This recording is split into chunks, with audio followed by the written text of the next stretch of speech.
El día de hoy les hablaremos de un tema muy interesante llamado la fotosíntesis. La fotosíntesis se ha estudiado de manera general desde la secundaria, pero ¿alguna vez se han detenido a pensar sobre los detalles y efectos que la fotosíntesis genera sobre la vida en el planeta? Estamos rodeados de infinidad de plantas.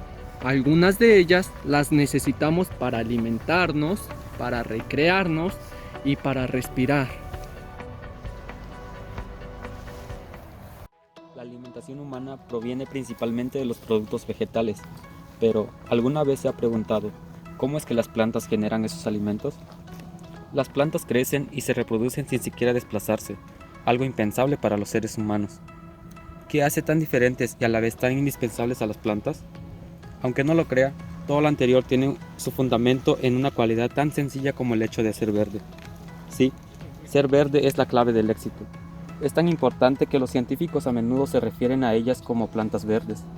Las plantas permiten el desarrollo de la vida en el planeta, ya que diversos seres vivos se nutren de ellas, constituyendo la base de las cadenas alimenticias. Por esta razón se les llaman productoras. Pero, ¿cómo producen y qué tiene que ver el color verde? Para responder a estas preguntas, es necesario conocer ciertos fundamentos biológicos de los vegetales. Como todo ser vivo, las plantas pasan por un proceso de desarrollo donde germinan, crecen, se reproducen y finalmente mueren. Lo que vuelve ciertamente especiales a las plantas es que, a diferencia de otros organismos, ellos son capaces de elaborar su propio alimento, gracias a un proceso denominado fotosíntesis. La fotosíntesis es un proceso metabólico único que realiza ciertas células de aquellos organismos autótrofos capaces de elaborar su propia materia orgánica con sustancias inorgánicas al utilizar la energía que brinda la luz solar.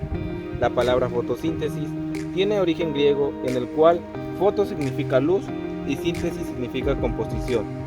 La fotosíntesis es, entonces, el proceso que utilizan las plantas para producir sus alimentos.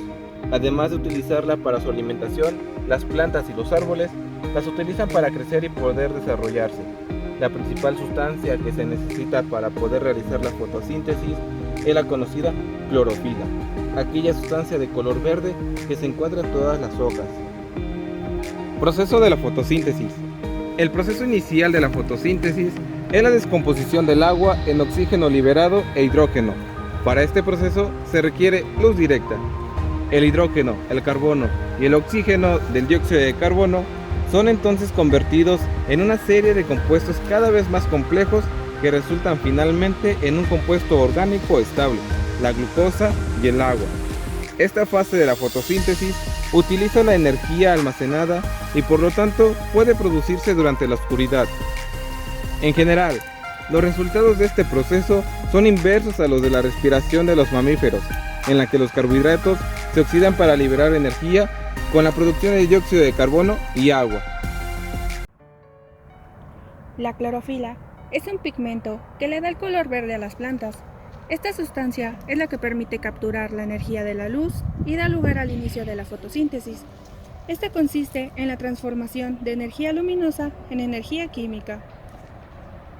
Los cloroplastos son organelos dentro de la célula vegetal que tienen pequeñas estructuras llamadas tilacoides, apiladas entre sí. Esto a su vez contiene los pigmentos de clorofila. Estas estructuras se activan al entrar en contacto con la luz. La clorofila aspira la luz roja, azul, morada y refleja la luz verde, que es la que percibimos en las plantas. Sin embargo, durante la estación de otoño, la clorofila se desintegra y las hojas se ven un tono ocre o marrón.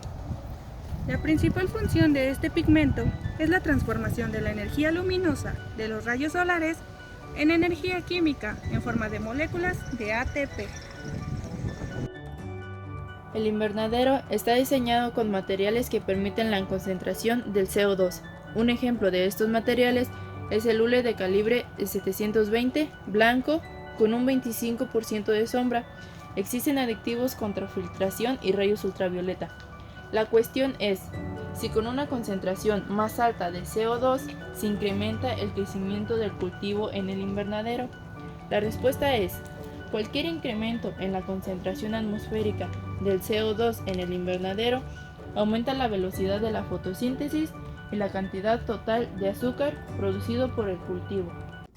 Debido a que la cubierta del invernadero es blanca, se aprovecha más la luz emitida del sol hacia el invernadero, lo que permite dispersar toda esa intensidad lumínica que llega a todas las partes de la planta, teniendo en cuenta que en momentos de menor iluminación la temperatura debe ser más baja. Un cultivo a cielo abierto depende de la luz del sol directa.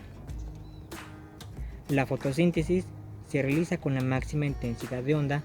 Esta eficiencia de la fotosíntesis depende de factores genéticos, tipo de metabolismo que tiene y factores ambientales. Por ejemplo, la luz va a condicionar la velocidad de fotosíntesis y la temperatura, disponibilidad de CO2 y disponibilidad de nutrientes. Con carácter general, la tasa fotosintética depende básicamente de las condiciones de temperatura y de intensidad lumínica hasta un máximo, a partir de la cual la tasa fotosintética disminuye por fotoinhibición.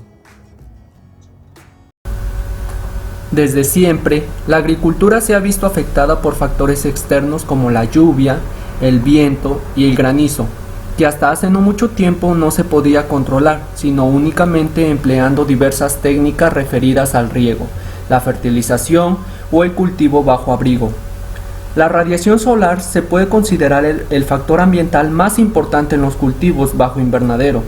Gracias a esta estructura se influye en procesos relacionados con la fotosíntesis, los balances de agua y energía, y el crecimiento y desarrollo del cultivo. Por tal motivo, el manejo de las radiaciones solares en la producción bajo invernaderos es sin duda una de las actividades más importantes en la horticultura protegida. Dicha importancia se sustenta en la relación directa que existe entre la producción de materia seca y rendimiento con la cantidad de radiación interceptada por el cultivo. La radiación solar es la fuente de energía utilizada por las plantas en el proceso de la fotosíntesis, y la eficiencia de su aprovechamiento por las plantas va a depender de la longitud de ondas que ésta presente. Como pudiste ver, el proceso de la fotosíntesis es esencial para las plantas y a la vez es básica para todos los seres vivos. Somos muchos los organismos que dependemos del oxígeno liberado durante la fotosíntesis. Es curioso saber cómo las plantas utilizan el CO2 que se encuentra flotando en la atmósfera y a su vez la energía lumínica que permite transformar de materia inorgánica a materia orgánica. De esa forma nos proporcionan el oxígeno. Para que así las plantas puedan seguir haciendo el proceso de fotosíntesis y nosotros podamos obtener tanto frutos como oxígenos para subsistir. Por tanto, solo nos queda decir, ¡Cuidemos el medio ambiente!